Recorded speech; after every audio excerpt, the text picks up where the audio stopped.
Hey everybody, welcome to another episode of The Bitter Pill.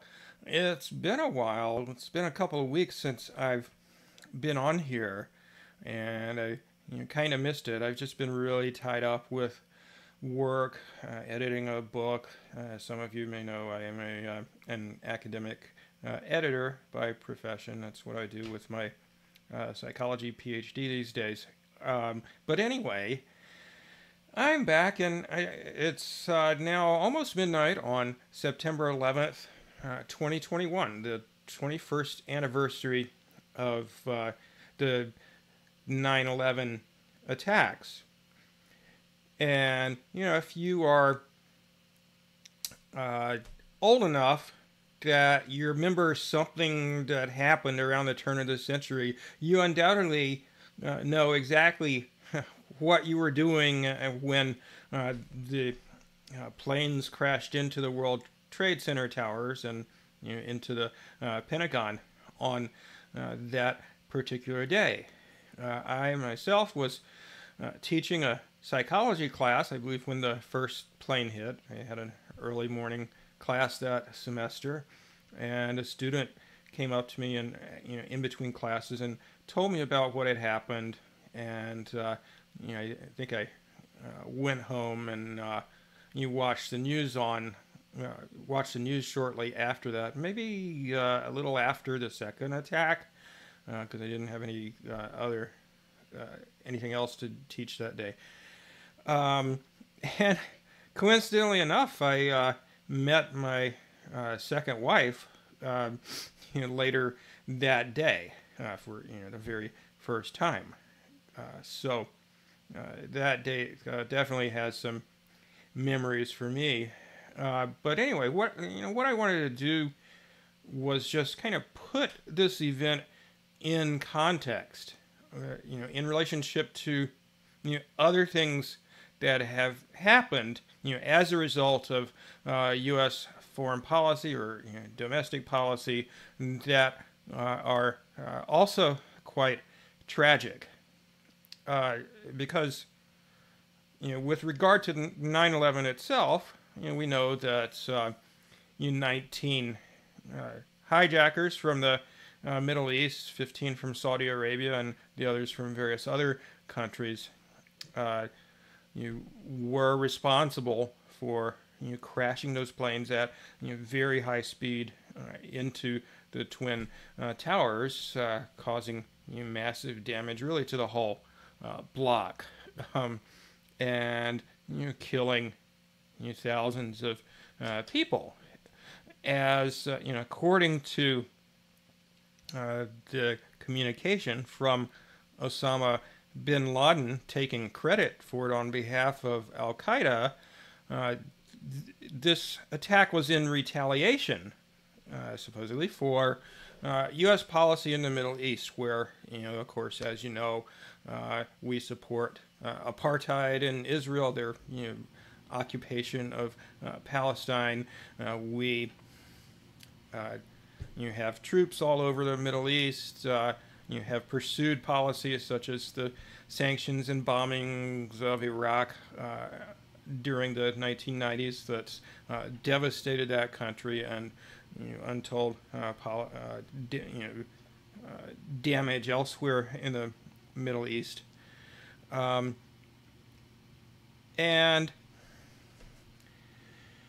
so not only was this event kind of blowback from U.S. Imperial policy, but also, just to put this into broader context, we have to bear in mind that that was not the only 9/11 that is a significant anniversary of a tragedy. Back in 1973, also on September 11th, there was a fascist coup led by General Augusto Pinochet in Chile, backed by the United States, assisted by the CIA, and on that day, thousands and thousands of Chileans were kidnapped. Many were killed. overall, an estimated 4,000 or so Chileans lost their lives either then or during the ensuing years of the Pinochet dictatorship, backed the whole time by the United States. Tens of thousands of people were tortured. Chile was not free for many decades. And of course, in the aftermath of 9/11, the U.S. Promptly invaded Afghanistan in retaliation, supposedly, for 9/11, or to supposedly, try and stop Al Qaeda from doing any further damage, dismantling Al Qaeda. But of course, none of the folks directly involved in the attacks were even from Afghanistan or as far as we know, nobody involved in planning it was actually in Afghanistan, or if they were, who knows. And I remember that month. There was just this atmosphere that set in after September 11th, where the whole country was united, or not the whole country, but most people were united around this patriotic fervor. And George Bush, the war criminal George Bush, enjoyed extraordinary popularity, and everybody had their yellow ribbons and their flags, and it was all about support our troops, even as they go to war and kill other people, put their own lives at risk for really a mission that it's become obvious to anybody over the last couple of decades was not well thought out and doomed to fail, or it was thought out to the extent that the powers that be wanted to dominate Afghanistan's resources, and Al Qaeda was really just kind of a pretext. In fact, Al Qaeda was in many ways a U.S. creation, and its offshoots were actually, at least indirectly, supported by the United States as they wreaked more havoc in Iraq and Syria. And as you know, the 9/11 attacks were used in part as an excuse for the Iraq War as well. That plus the fabricated story of Iraq having weapons of mass destruction. So the U.S. is, for decades, waging war in and occupying Afghanistan. Shorter war, but long occupation in Iraq. Hundreds of thousands, if not millions, killed. Millions made refugees. Homes and entire economies destroyed. And of course, isn't to minimize the deaths of 3,000 people approximately on 9/11 here in the United States, or the suffering and trauma that their families and others have undergone as a result. But I just think it's important to recognize and to point out how incomparably more damage U.S. foreign policy, U.S. imperialism has done to the world in those 2 decades since 9/11 than was done on 9/11.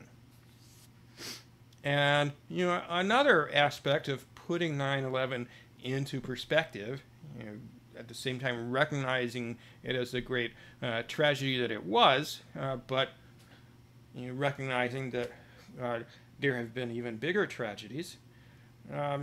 This weekend, about as many people will die from COVID-19 as died on 9/11, because we're currently averaging about 1,500 people dying a day from COVID-19.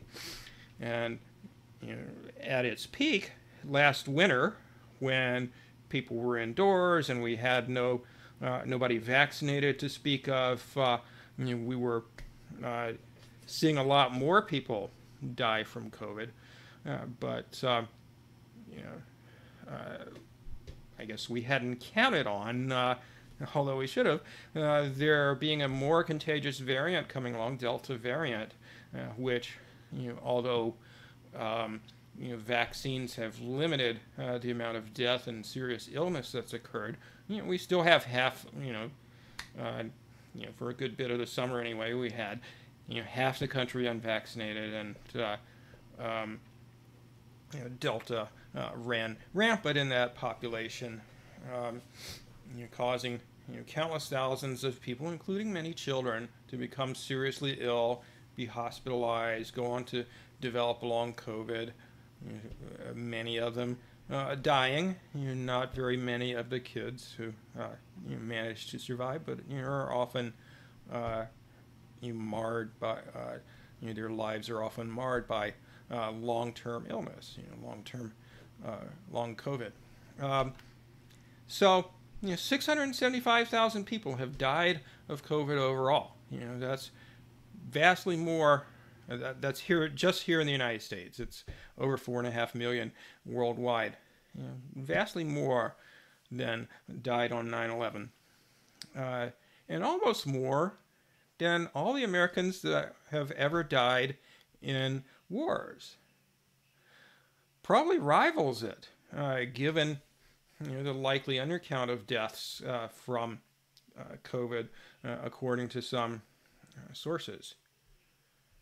And when you look at all of these tragedies, none of them were necessary. There's no other country besides the United States that's constantly toppling governments, waging wars, imposing brutal sanctions on dozens of countries, occupying the world with 800 military bases. No other country has done that, even though, of course, there have been empires in the past, but no other country is doing that right now. No other country that has the resources is depriving its citizens of universal health care the way our country is.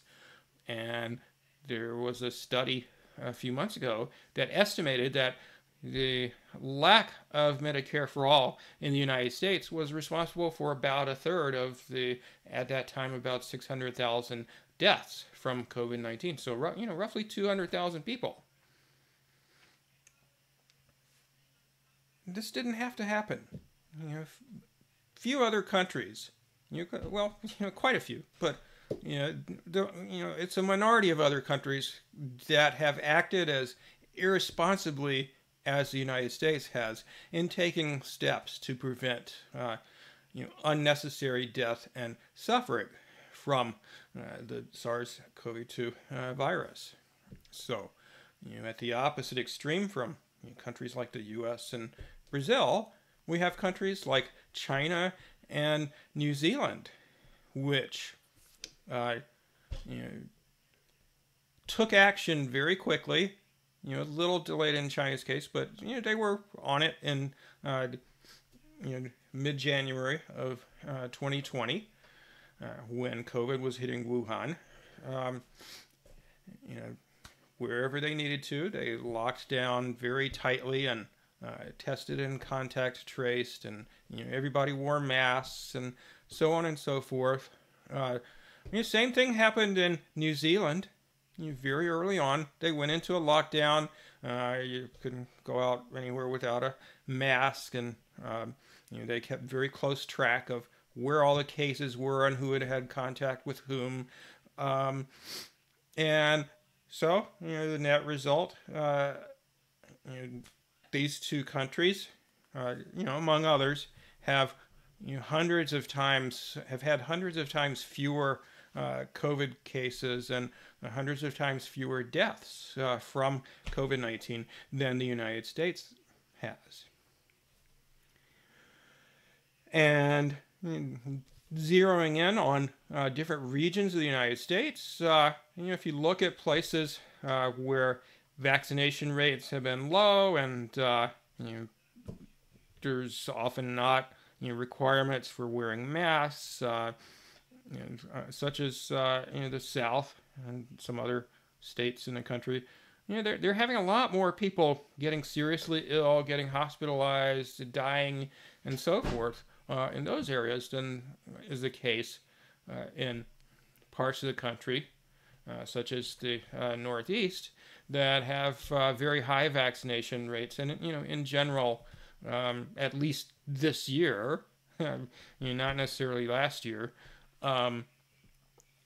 took steps that they needed to take to limit the damage that COVID is doing.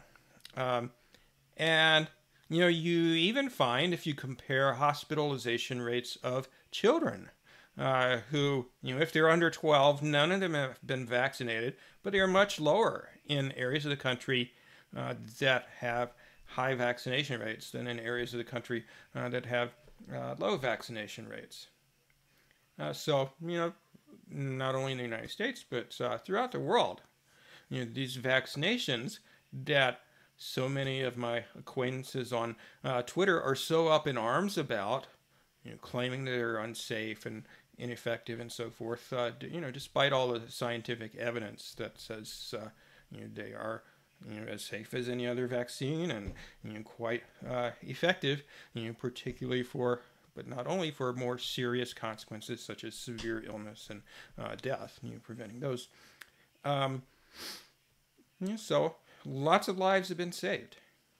But even more important than the vaccines, actually, are the public health measures that the U.S. has failed to take or taken too late and in a half-assed manner compared to countries like New Zealand or Korea or China or Taiwan, some other places.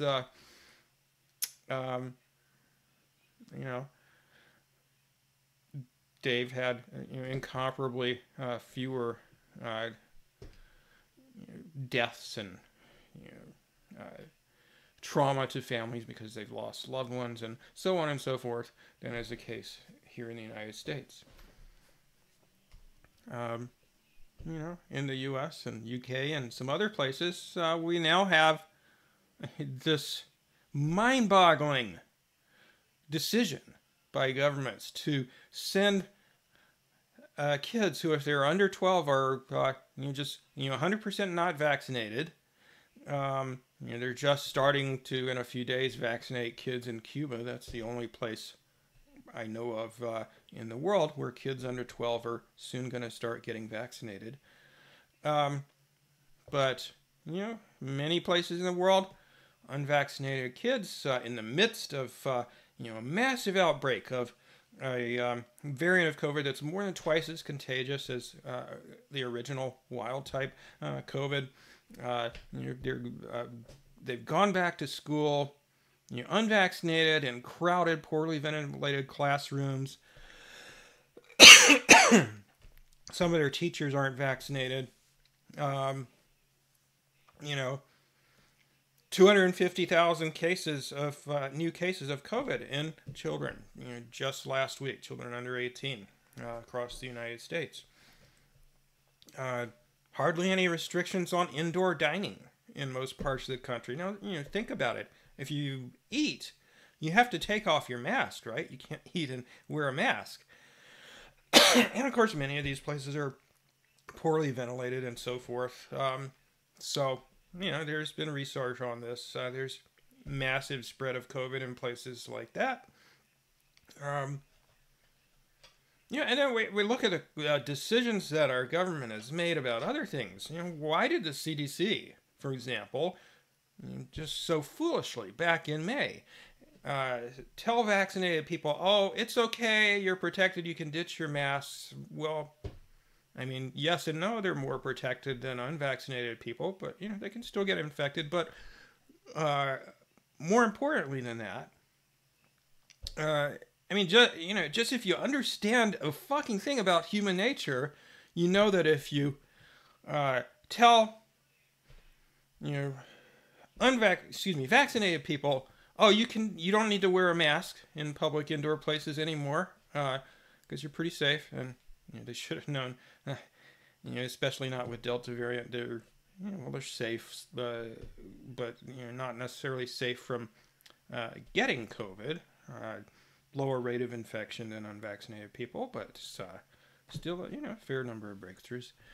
Um, but just as somebody with a lick of common sense, let alone a psychologist such as myself, it should have occurred to them, well, if you're not checking anybody's vaccination status, unvaccinated people are going to take off their masks too. Duh! And that's exactly what happened. If you look at polls, unvaccinated people actually said in anonymous polls that they were now, after the CDC's decision, less likely to be wearing a mask than vaccinated people were. And, we know what happened. For that and a lot of other reasons, such as sending kids back to school, unprotected, and so forth, we now have the worst outbreak of COVID we've had as far as number of cases, or maybe second worst, but not by much, because COVID is spreading wildly in the roughly half of the population that's unvaccinated, and somewhat in vaccinated people, because we're not doing anything to stop it really, other than relying exclusively on vaccination. But also, why have our government officials done such an absolutely terrible job of finding ways to convince vaccine hesitant people that the vaccines are safe and effective, despite the abundance of scientific evidence that that's the case? And I'll actually give a little credit to Donald Trump here.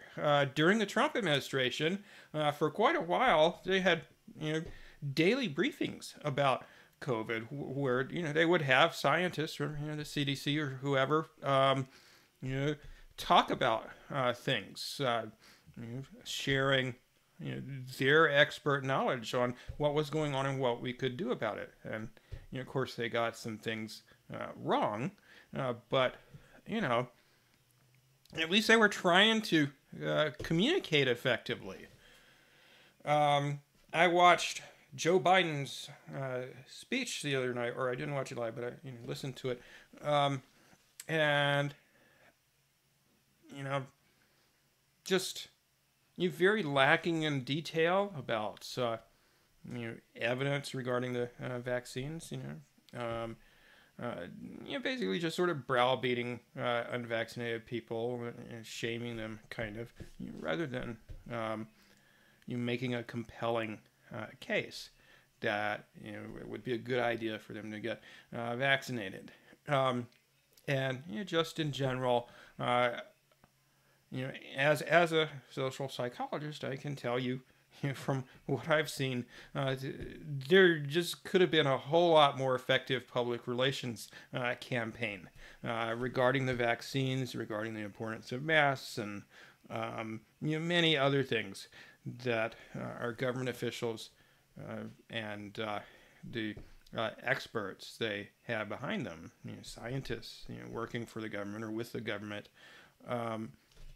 they could have done a lot better job of communicating with the public, and maybe we would have had better uptake of vaccines, or more compliance with wearing masks, and just being more careful in general, and we wouldn't have such an absolutely out of control tragedy. So when you look back on 9/11, it really stands out because it was such a vivid testament. We saw it on our TV screens, replayed over and over and over again, or our computer screens. But just a dramatic, vivid event that all of us who were alive and conscious at the time remember very well. That was just a testament to callous disregard for human life.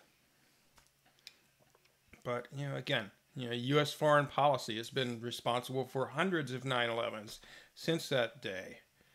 And even though it's perhaps not so intentional, but more a result of short-sightedness and ignorance, the COVID tragedy has cost us hundreds more 9/11s here in this country over the last year and a half.